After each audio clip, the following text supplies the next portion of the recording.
Você já sentiu aquele frio na barriga quando percebe que algo na sua vida está prestes a mudar para sempre? Eu quero que você se imagine nesta situação. Você está no velório do seu próprio pai, ainda processando a dor da perda, quando seu celular toca. Do outro lado da linha, a voz do advogado da família soa séria e misteriosa. Ele pede para você comparecer ao escritório dele no dia seguinte sozinha. Enquanto isso, seu irmão mais velho está ali do seu lado, sussurrando com um sorriso maldoso no rosto sobre como ele vai ficar com a casa da família e assumir o controle de todas as empresas que seu pai construiu ao longo da vida.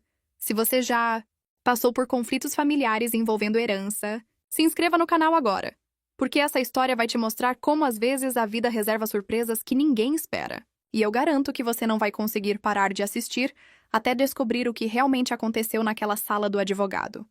Meu nome é Helena, e durante 32 anos da minha vida, eu fui tratada como a filha que nunca seria boa o suficiente para carregar o legado da família. Enquanto meu irmão Marco sempre foi visto como o herdeiro natural dos negócios do meu pai, eu era apenas a menina que um dia se casaria e sairia de casa. Durante toda a minha infância e juventude, ouvi frases como negócio é coisa de homem e mulher tem que cuidar da casa. Meu pai, Vicente Moreira, era um homem tradicionalista, dono de 3 empresas de construção civil que ele havia construído do zero, partindo de uma pequena construtora que herdou do meu avô. Marco sempre teve tudo servido numa bandeja de prata. Aos 17 anos já trabalhava nas empresas do papai. Aos 25 já era sócio minoritário. Aos 30 praticamente comandava tudo sozinho enquanto meu pai começava a se afastar gradualmente dos negócios. Eu, por outro lado, me formei em administração, fiz pós-graduação em gestão empresarial, mas nunca fui convidada nem mesmo para uma reunião de família sobre os negócios. Quando eu sugeria ideias ou oferecia ajuda, a resposta era sempre a mesma. Deixa isso para os homens, filha. Mas nos últimos 6 meses antes da morte do meu pai, algo estranho começou a acontecer. Vicente, que sempre foi um homem de poucas palavras e gestos ainda mais raros, começou a me procurar mais. Ele perguntava sobre minha vida, sobre meus projetos pessoais, sobre minha visão de futuro. Chegou até a me perguntar o que eu pensava sobre gestão de pessoas e controle financeiro. Eu achava que finalmente, depois de mais de 30 anos, meu pai estava começando a me enxergar como uma pessoa capaz. Durante esse período, também notei que ele andava recebendo visitas estranhas em casa. Homens de terno que eu nunca havia visto antes. Conversas em voz baixa no escritório dele, papéis sendo guardados rapidamente sempre que alguém entrava na sala. Quando eu perguntava quem eram aquelas pessoas, ele respondia de forma evasiva. São apenas questões dos negócios, filha. Nada que você precise se preocupar. Marco, por sua vez, parecia cada vez mais confiante e arrogante. Ele já havia comprado um apartamento novo, antecipando sua herança completa. Havia trocado de carro 2 vezes naquele ano e andava fazendo planos grandiosos para expandir as empresas assim que assumisse oficialmente o controle total. Em várias ocasiões, ele chegou a me dizer: espero que você não fique chateada quando o papai partir, Helena. Você sabe que mulher não tem cabeça para negócios. Mas não se preocupe, eu sempre vou cuidar de você como uma boa irmã merece. Essas palavras me machucavam profundamente, mas eu havia me acostumado com esse tratamento ao longo dos anos. Afinal, era assim que nossa família sempre funcionou. Homens cuidavam dos negócios e do dinheiro. Mulheres cuidavam da casa e dos filhos. Pelo menos era isso que eu pensava até aquele dia fatídico. A morte do meu pai foi súbita. Infarto do miocárdio enquanto dormia. Aos 71 anos, Vicente ainda parecia ter muitos anos pela frente. O velório foi uma comoção na nossa cidade. Dezenas de empresários, políticos, funcionários das empresas e amigos da família vieram prestar suas últimas homenagens. Marco assumiu naturalmente o papel de anfitrião, cumprimentando as pessoas, organizando os detalhes e já falando sobre os negócios no tempo futuro, como se já fosse oficialmente o novo dono de tudo. Foi durante o segundo dia do velório que meu celular tocou. Dr. Augusto Mendes, o advogado que cuidava dos assuntos legais da família há mais de 15 anos, estava do outro lado da linha. Sua voz soava diferente, mais formal que o habitual, mas também carregada de uma tensão que eu não conseguia identificar. Helena, preciso que você venha ao meu escritório amanhã pela manhã. É sobre o testamento do seu pai. E por favor, venha sozinha. Não traga o Marco. Quando desliguei o telefone, senti minha mão tremendo levemente. Por que o advogado queria me ver sozinha? Por que não podia incluir meu irmão na conversa? Marco, que estava bem ao meu lado quando eu atendi a ligação, perguntou imediatamente quem havia ligado. Quando eu contei que era o Dr. Augusto, ele riu de forma debochada e disse: provavelmente ele quer explicar para você como vai funcionar a sua pequena parte da herança. Você sabe, né? Papai sempre disse que ia deixar alguma coisa para você também, mesmo que seja só o apartamento pequeno que ele comprou na praia. Aquela noite, eu mal consegui dormir. 1000 pensamentos passavam pela minha cabeça. E se houvesse algo que eu não sabia? E se meu pai havia mudado de ideia sobre alguma coisa nos últimos meses? Por que todas aquelas visitas misteriosas? Por que ele havia começado a me procurar mais e a fazer perguntas sobre gestão empresarial? Comenta aí se você já passou por uma situação onde sentiu que alguma coisa importante estava para acontecer, mas você não sabia exatamente o quê. Essa sensação de que sua vida está prestes a tomar um rumo completamente diferente do que você sempre imaginou. Na manhã seguinte, eu me arrumei com muito mais cuidado do que normalmente faria para uma visita ao advogado. Alguma coisa dentro de mim dizia que aquele não seria um encontro comum. O escritório do Dr. Augusto ficava no centro da cidade, em um prédio antigo, mas bem conservado no 10º andar. Eu já havia estado lá algumas vezes ao longo dos anos, sempre acompanhando meu pai em questões relacionadas aos contratos das empresas, mas sempre como uma mera observadora, nunca como protagonista de qualquer decisão importante. A secretária me recebeu com um sorriso gentil, mas percebi que ela também parecia mais séria que o habitual. Bom dia, dona Helena. O doutor está aguardando a senhora. Ela me conduziu até a sala principal, onde o Dr. Augusto estava sentado atrás de sua imponente mesa de madeira escura, cercado por pilhas de documentos e pastas. O que mais me chamou a atenção foi que sobre a mesa havia uma pasta vermelha lacrada que eu nunca havia visto antes. Helena, sente-se, por favor. A voz dele soava ainda mais grave que no telefone. Primeiro quero expressar meus pêsames pela perda do seu pai. Vicente era um homem íntegro e um excelente empresário. Ele fez uma pausa, mexeu nos óculos e continuou. Mas hoje estamos aqui para tratar de assuntos que vão além da despedida. Estamos aqui para falar sobre o futuro. Meu coração disparou. Dr. Augusto, o senhor pode me explicar por que pediu para eu vir sozinha? Marco é o herdeiro principal dos negócios? Não é natural que ele esteja presente na leitura do testamento? Eu tentava manter a voz firme, mas por dentro sentia uma mistura estranha de nervosismo e curiosidade. O advogado respirou fundo, tirou os óculos, limpou as lentes calmamente e me olhou diretamente nos olhos. Helena, seu pai me procurou há exatos 7 meses, pouco depois que ele recebeu os resultados de alguns exames médicos que mostraram problemas cardíacos. Ele sabia que seu tempo estava se esgotando e por isso decidiu tomar algumas providências muito importantes. Ele abriu a pasta vermelha e retirou vários documentos. Vicente me contratou para fazer uma investigação completa sobre as operações financeiras das empresas da família. Senti meu sangue gelar. Uma investigação? Mas por quê? Porque seu pai começou a suspeitar de algumas irregularidades nos últimos balanços financeiros. Movimentações estranhas, contratos que não batiam com os valores reais, fornecedores que pareciam não existir de fato. Doutor. Augusto colocou os óculos novamente e pegou uma folha específica da pasta. Helena, preciso perguntar. Você tinha conhecimento de que seu irmão Marco vinha desviando dinheiro das empresas há pelo menos 3 anos? O mundo parou ao meu redor. Eu senti como se alguém tivesse me dado um soco no estômago. O quê? Isso é impossível! Marco pode ter seus defeitos, mas ele jamais roubaria do próprio pai. Minha voz saiu mais alta que eu pretendia, ecoando pela sala silenciosa. Infelizmente, Helena, os fatos não mentem. O advogado me mostrou uma série de documentos. Extratos bancários, contratos falsos, notas fiscais adulteradas. Seu irmão criou empresas fantasmas, desviou dinheiro através de contratos superfaturados e chegou até mesmo a vender equipamentos das construtoras sem autorização do seu pai, embolsando o dinheiro para gastos pessoais. Eu estava em choque completo. As informações chegavam até mim como ondas gigantescas que eu não conseguia processar completamente. Mas como? Por que meu pai nunca disse nada para mim? Por que ele não confrontou Marco diretamente? Porque Vicente era um estrategista nato, Helena. Ele não queria criar um escândalo familiar, nem destruir completamente a relação com o filho. Ao invés disso, ele decidiu agir de forma inteligente e definitiva. Dr. Augusto pegou outro documento da pasta, este ainda mais oficial que os anteriores. Seu pai reescreveu completamente o testamento há 5 meses, incluindo cláusulas muito específicas baseadas nas descobertas da investigação. Minha cabeça estava rodando. Eu tentava processar todas aquelas informações ao mesmo tempo. Dr. Augusto, eu não entendo. Qual é exatamente a minha situação legal nisso tudo? Eu não tenho nada a ver com as empresas. Sempre fui completamente excluída de qualquer decisão. O advogado sorriu pela primeira vez desde que eu havia chegado. Era um sorriso misterioso, quase paternal. Helena, essa é exatamente a razão pela qual você está aqui hoje. Seu pai percebeu, principalmente nos últimos meses de vida, que você era a única pessoa da família que realmente se importava com ele como pessoa, não apenas com o dinheiro que ele poderia deixar. Ele notou sua formação em administração, sua visão estratégica, sua honestidade impecável. Mas eu não entendo qual é a relação disso com o testamento. Eu estava realmente confusa. A relação é muito simples. Helena. Dr. Augusto abriu o documento oficial do testamento. Vicente incluiu uma cláusula de reversão total da herança. Se for comprovado que algum herdeiro cometeu crimes contra o patrimônio familiar, toda a sua parte da herança será automaticamente transferida para os outros beneficiários. Ele fez uma pausa dramática. E como Marco é o único filho homem e agora está comprovadamente desqualificado, você se torna a única herdeira legítima de todas as empresas da família. Eu senti como se o chão tivesse desaparecido debaixo dos meus pés.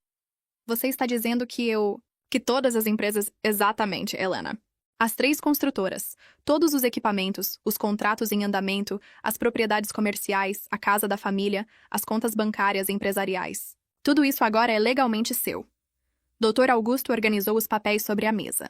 Seu pai deixou uma carta pessoal para você, explicando as razões da decisão dele e pedindo desculpas por ter demorado tanto para reconhecer seu valor. Minha mente estava em completo caos. Parte de mim sentia uma alegria indescritível por finalmente ser reconhecida. Outra parte estava aterrorizada com a responsabilidade gigantesca que acabara de cair sobre meus ombros. E uma terceira parte ainda estava processando a traição do meu próprio irmão. Dr. Augusto e o Marco? Ele sabe de alguma coisa disso? Ainda não. A leitura oficial do testamento está marcada para esta tarde, com a presença de todos os beneficiários e das testemunhas legais. O advogado olhou para o relógio na parede. Em aproximadamente 4 horas, Marco vai descobrir que não apenas perdeu a herança, mas também que seu pai sabia exatamente o que ele andava fazendo pelos últimos anos. Deixa um like se essa reviravolta te surpreendeu completamente. Porque eu garanto que o que aconteceu na leitura oficial do testamento foi ainda mais chocante do que qualquer um de nós poderia imaginar. Aquelas 4 horas foram as mais longas da minha vida. Eu voltei para casa completamente transtornada, tentando processar tudo o que havia descoberto. Marco estava na sala assistindo televisão, completamente relaxado, como se fosse apenas mais um dia normal. Quando ele me viu chegar, perguntou casualmente: "E então, o que o advogado queria com você? Alguma coisa sobre documentos para assinar?" Eu olhei para meu irmão e pela primeira vez na vida consegui enxergar através da máscara que ele sempre usou. Como eu pude ser tão cega por tanto tempo? Foi apenas sobre alguns procedimentos legais, respondi, tentando manter a voz normal. Eu não conseguia confrontá-lo naquele momento. Parte de mim ainda tinha a esperança de que houvesse algum engano, alguma explicação razoável para tudo aquilo. Afinal, estávamos falando do meu irmão, a pessoa que cresceu comigo, que dividiu a mesma casa, os mesmos pais, as mesmas memórias de infância. Marco deu uma risadinha debochada. Imagino que deve ter sido sobre o apartamento da praia que papai sempre disse que ia deixar para você. Não se preocupe, irmãzinha. Quando eu assumir as empresas oficialmente, vou fazer questão de reformar o apartamento todinho para você. Quem sabe até aumenta um pouco sua mesada mensal. Ele falou aquilo com um tom tão condescendente que eu senti vontade de vomitar. Durante aquela tarde interminável, eu fiquei remoendo todos os sinais que deveria ter percebido ao longo dos anos. As roupas caras que Marco comprava sem nunca me explicar de onde vinha o dinheiro extra. Os carros novos que ele trocava constantemente, sempre com a desculpa de que eram necessários para representar bem a empresa. As viagens frequentes que ele fazia sozinho, supostamente para prospectar novos clientes, mas que nunca resultavam em contratos concretos.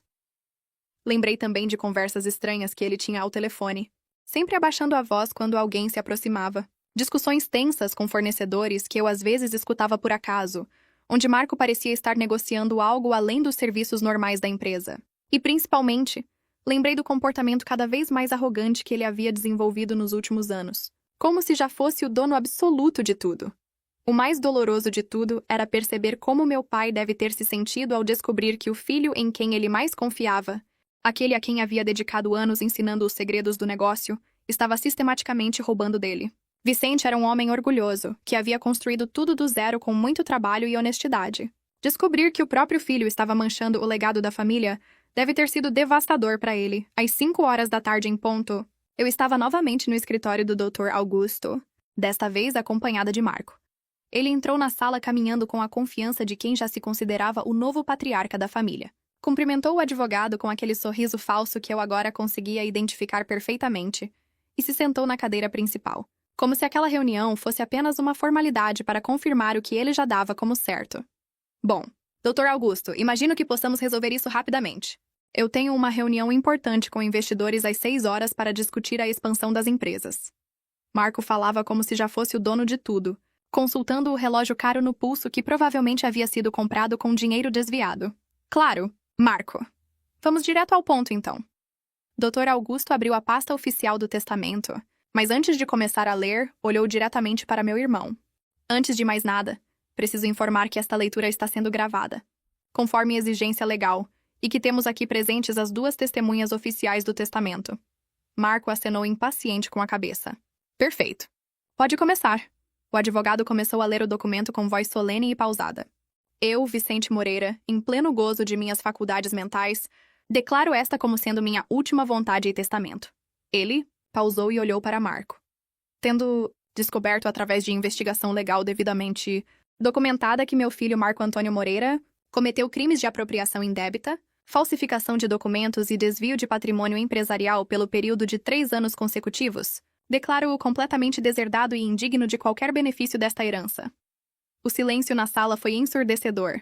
Marco ficou completamente paralisado, com a boca meio aberta, como se não conseguisse processar as palavras que havia acabado de ouvir. Eu vi a cor sumir completamente do rosto dele. Isso é impossível! Tem que haver algum engano! Marco se levantou bruscamente da cadeira. Meu pai jamais faria isso comigo. Eu sou o herdeiro natural, eu dediquei minha vida inteira às empresas da família. Dr. Augusto continuou impassível. Marco, seu pai deixou evidências completas de todos os seus crimes. Contratos falsos, notas fiscais adulteradas, empresas fantasmas criadas em seu nome, desvios de equipamentos e materiais de construção. Tudo devidamente documentado e pronto para ser entregue às autoridades competentes caso necessário. Meu irmão começou a andar de um lado para o outro na sala, claramente desesperado. Vocês não entendem. Eu precisava daquele dinheiro. As empresas estavam dando prejuízo, eu estava apenas realocando recursos. A voz dele começou a tremer. Realocando recursos para sua conta pessoal, Marco. Dr. Augusto mostrou alguns documentos. Compra de apartamento no valor de R$ 400 mil, 3 carros de luxo, viagens internacionais, roupas de grife. Tudo pago com dinheiro desviado das construtoras. Foi nesse momento que Marco olhou para mim pela primeira vez desde que a leitura havia começado. O olhar dele era uma mistura de desespero, raiva e súplica. Helena, você não pode deixar isso acontecer. Somos irmãos. Você sabe que eu sempre cuidei de você. Eu senti um nó na garganta, mas consegui responder com mais firmeza do que eu imaginava ser capaz. Marco, você nunca cuidou de mim. Você sempre me tratou como se eu fosse inferior, incapaz, indigna de participar dos negócios da família. E agora descubro que enquanto eu era excluída de tudo, você estava roubando do nosso próprio pai. Comenta sim se você acredita que a justiça sempre encontra um jeito de se fazer, ou não se você acha que Marco merecia uma segunda chance. Dr. Augusto continuou a leitura do testamento, agora chegando à parte que mudaria minha vida para sempre. Declaro como única e universal herdeira de todos os meus bens. Empresas, propriedades e valores, minha filha Helena Moreira, reconhecendo nela as qualidades de caráter, honestidade e competência que sempre busquei em um sucessor verdadeiro. O advogado fez uma pausa e me olhou com um sorriso paternal. Helena, você é agora a proprietária legal das 3 construtoras Moreira. De todas as propriedades comerciais da casa da família, de todos os equipamentos e maquinários e de todas as contas bancárias empresariais. Marco explodiu em desespero total. Isso não pode estar acontecendo. Helena não sabe nada sobre construção civil. Ela vai quebrar todas as empresas em 6 meses. Ele se virou para mim com os olhos vermelhos de raiva. Você planejou isso, não foi? Você envenenou a cabeça do papai contra mim. Você sempre foi invejosa porque eu era o preferido dele. Pela primeira vez na minha vida, eu consegui olhar para Marco sem sentir qualquer intimidação. Marco, eu não precisei planejar nada. Você mesmo cavou sua própria cova com suas ações. Papai descobriu sozinho o que você estava fazendo. E tomou a decisão que achou mais justa. Minha voz estava surpreendentemente calma e firme. Dr. Augusto interveio. Marco, preciso informá-lo também que seu pai deixou instruções específicas. Se você contestar o testamento ou tentar criar qualquer tipo de problema legal para Helena, todas as evidências dos seus crimes serão imediatamente entregues ao Ministério Público. Seu pai queria dar a você a chance de aceitar a situação com dignidade e recomeçar sua vida de forma honesta. Foi então que Marco fez algo que eu jamais imaginei que ele seria capaz de fazer. Ele se jogou de joelhos no chão, na frente da mesa do advogado, e começou a chorar desesperadamente. Por favor, Helena. Eu imploro. Você não pode ficar com tudo. Eu tenho dívidas enormes. Eu comprei o apartamento novo financiado contando com a herança. Eu já gastei dinheiro que não tenho. As lágrimas escorriam pelo rosto dele enquanto falava. Ver meu irmão mais velho, aquele homem que sempre se portou de forma tão arrogante e superior, completamente quebrado no chão, me causou uma mistura estranha de satisfação e tristeza. Por um lado, a justiça finalmente estava sendo feita. Por outro lado, ainda era meu irmão, e vê-lo naquele estado me partia o coração. Marco, levante-se. Minha voz saiu mais dura do que eu pretendia. Você criou essa situação sozinho. Durante anos você me humilhou, me diminuiu, fez questão de me excluir de tudo. Agora você quer minha compaixão? Eu me levantei da cadeira e fiquei de pé diante dele. Você quer saber qual é a diferença entre nós dois? Eu jamais roubaria do meu próprio pai, não importa qual fosse minha situação financeira. Dr. Augusto me entregou um envelope lacrado. Helena, seu pai deixou esta carta pessoal para você. Ele pediu para que eu entregasse apenas após a leitura oficial do testamento. Minhas mãos tremeram ligeiramente quando peguei o envelope. Era a letra familiar do meu pai, escrita com a caneta azul que ele sempre usava. Abri a carta ali mesmo, na frente de todos. Minha querida Helena, começava a carta. Se você está lendo isto, significa que finalmente descobriu a verdade sobre seu irmão e sobre minha decisão. Peço perdão por ter demorado tantos anos para reconhecer seu verdadeiro valor. Peço perdão por ter sido injusto com você, por ter dado preferência ao Marco apenas por ele ser homem, por ter ignorado sua inteligência e sua honestidade. Continuei lendo em voz alta, pois senti que Marco também precisava ouvir aquelas palavras. Você sempre foi a filha que qualquer pai gostaria de ter. Trabalhadora, honesta, leal, inteligente. Eu cometei o erro de seguir tradições ultrapassadas, ao invés de valorizar o caráter. Marco me decepcionou profundamente. Não apenas pelos roubos, mas principalmente por ter traído minha confiança e manchado o nome da nossa família. Marco continuava ajoelhado no chão, agora soluçando baixinho. A carta prosseguia. Helena, você agora tem uma responsabilidade enorme. Nossas empresas empregam mais de 200 funcionários. Suas famílias dependem desses empregos. Confio em sua capacidade de liderança e em sua formação para conduzir os negócios de forma ética e próspera. Não deixe que a mágoa do passado impeça você de ser a líder que eu sei que você pode ser. O final da carta me emocionou até as lágrimas. Seja melhor do que eu fui, Helena. Seja mais justa, mais inclusiva, mais humana. E se um dia Marco provar que mudou realmente, que se tornou uma pessoa honesta, considere dar a ele uma segunda chance como funcionário, nunca mais como sócio. O perdão também é uma forma de liderança. Com todo o meu amor e orgulho, seu pai Vicente. Quando terminei de ler a carta, o silêncio na sala era total. Marco havia parado de chorar e me olhava com uma expressão que misturava vergonha, desespero e algo que eu nunca havia visto nele antes. Respeito genuíno. Helena, ele sussurrou. Eu sei que não mereço, mas... Existe alguma possibilidade de... Marco, eu o interrompi. Você traiu nossa família da pior forma possível. Mas nosso pai, mesmo com toda a dor que você causou a ele, ainda pensou em você no final. Respirei fundo antes de continuar. Eu vou honrar a memória dele e a sabedoria dele. Você terá uma chance de provar que mudou, mas será como funcionário comum, ganhando salário mínimo, trabalhando de baixo para cima e sob supervisão constante.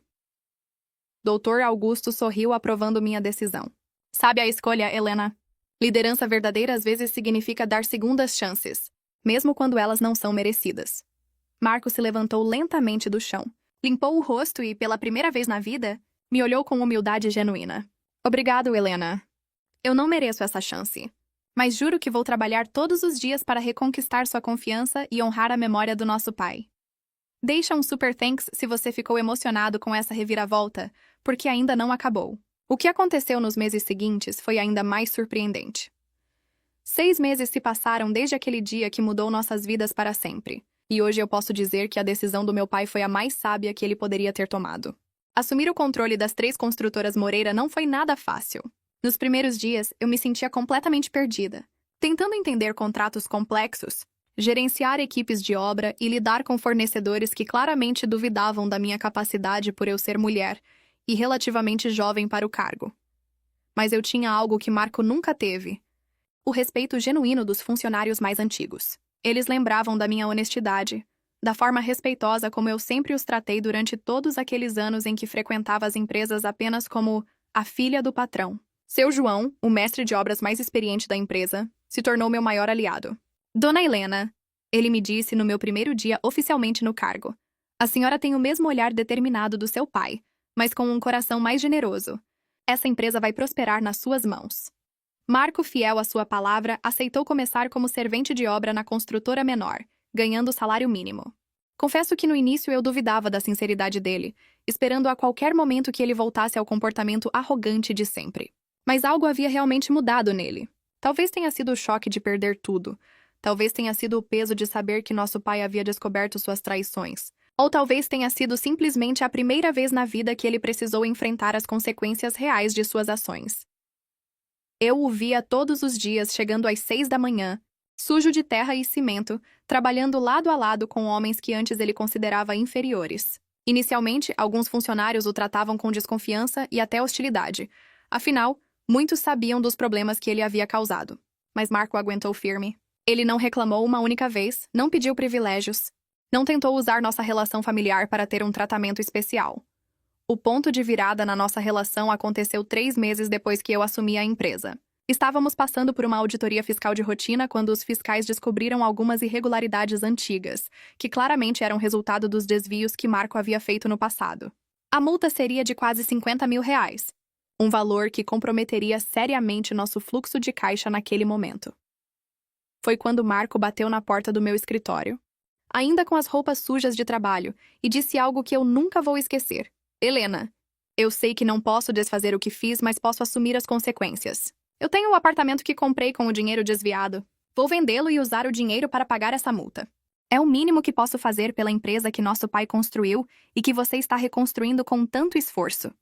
Naquele momento, pela primeira vez em meses, eu vi meu irmão de verdade. Não mais o homem ganancioso e arrogante que ele havia se tornado, mas a pessoa que ele poderia ser se fizesse as escolhas certas. Marco, eu disse, você realmente mudou. Papai ficaria orgulhoso de ver você assumindo suas responsabilidades dessa forma. E ele realmente vendeu o apartamento. Usou o dinheiro não apenas para pagar a multa, mas também para devolver uma parte dos valores que havia desviado ao longo dos anos. Foi um gesto que tocou profundamente não apenas a mim, mas a todos os funcionários da empresa. Seu João comentou comigo. Dona Helena, seu irmão está mostrando que um homem pode cair, mas também pode se levantar melhor do que era antes. Hoje, Marco já foi promovido para auxiliar administrativo. Ele trabalha diretamente comigo no controle financeiro da empresa, ajudando a implementar novos sistemas de transparência e controle que impedem qualquer tipo de desvio. Ironicamente, quem melhor conhece as brechas de um sistema é quem já as explorou no passado. Ele se tornou nosso melhor auditor interno. As empresas estão prosperando como nunca antes. Implementamos políticas de transparência total, criamos um programa de participação nos lucros para todos os funcionários e estabelecemos parcerias com fornecedores baseadas na honestidade e qualidade, não em esquemas duvidosos. Nossa reputação no mercado se fortaleceu enormemente e estamos com a agenda de obras lotada pelos próximos 2 anos. Mais importante que o sucesso financeiro, conseguimos restaurar a confiança que havia sido quebrada. Os funcionários sabem que podem contar com liderança justa e honesta. Os clientes confiam na qualidade do nosso trabalho. E nossa família, mesmo com todas as cicatrizes do passado, está aprendendo a se reconstruir sobre bases mais sólidas. Algumas semanas atrás, Marco me procurou no final do expediente. Helena, eu queria te agradecer por ter me dado uma segunda chance quando eu não merecia. E queria te pedir perdão, não apenas pelos roubos, mas principalmente por todos aqueles anos em que te tratei como inferior. Você sempre foi mais inteligente, mais ética e mais capaz que eu. Nosso pai escolheu a pessoa certa para liderar esta família. Olhando para trás, percebo que a herança que meu pai me deixou foi muito mais do que empresas e propriedades. Ele me deixou uma lição sobre justiça, sobre a importância de enxergar o potencial das pessoas além dos preconceitos, e sobre como liderança verdadeira às vezes significa dar chances de redenção, mesmo quando elas parecem não ser merecidas. A verdade é que todos nós temos segredos, todos cometemos erros, todos enfrentamos momentos em que precisamos escolher entre o que é certo e o que é fácil. A diferença está nas consequências que estamos dispostos a aceitar e nas mudanças que estamos dispostos a fazer quando descobrimos que erramos. Se você chegou até aqui nessa história, deixa um comentário contando se você acredita que as pessoas podem realmente mudar ou se prefere acreditar que caráter é algo imutável. E se essa história te emocionou de alguma forma, se inscreva no canal e ative o sininho, porque eu tenho muitas outras histórias reais sobre família, justiça e segundas chances. Lembre-se, a vida tem uma forma misteriosa de fazer com que a verdade sempre apareça no momento certo. Às vezes, a herança mais valiosa que podemos deixar para alguém Não é dinheiro ou propriedades, mas exemplos de integridade, justiça e a coragem de fazer o que é certo, mesmo quando isso dói. Porque no final das contas, o que realmente define uma pessoa não são os erros que ela comete, mas como ela lida com as consequências desses erros e que tipo de pessoa ela escolhe se tornar depois disso.